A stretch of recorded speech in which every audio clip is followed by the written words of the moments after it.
नमस्ते. श्री परमज्योती कल्कींचा चमत्कार बघूया. मी राजी एम अय्यर, गुजरात, अहमदाबादमध्ये राहते. सन 2002मध्ये माझ्या धाकट्या मुलीची 10वी बोर्डाची परीक्षा 11 मार्चला सुरू होणार होती. जानेवारी महिन्यात ती आजारी पडली. तिला सारखा ताप येत होता. तिची परिस्थिती अजून खालावली व तिला दवाखान्यात भरती करावे लागले.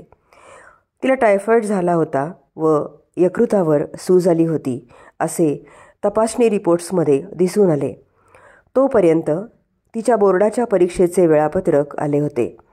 तिची टाईपरायटिंगची परीक्षा 28 फेब्रुवारीला होती. तिची तब्येत खूप नाजूक झाली होती आणि त्या क्षणी बाकी सर्व गोष्टींपेक्षा तिची तब्येत महत्त्वाची असल्यामुळे डॉक्टरांनी तिला कुठलीही परीक्षा देण्याची परवानगी दिली नाही. माझ्या मुलीला तिचे 1 वर्ष वाया घालवायचे नव्हते.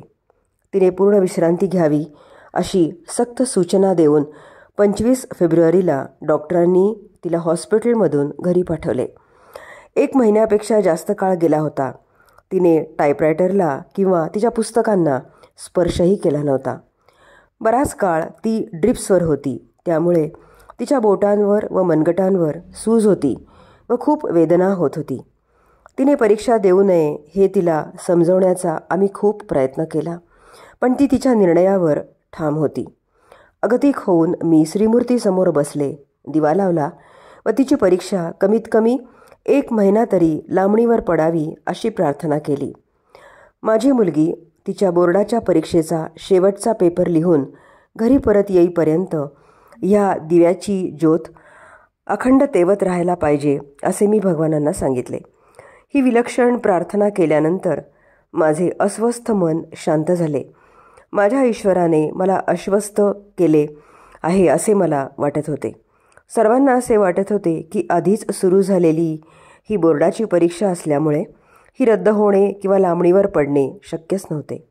पण मी त्यांना सांगितले की माझ्या मुलीला मदत करण्यासाठी श्री परमज्योती भगवती भगवान नक्कीच काहीतरी करतील.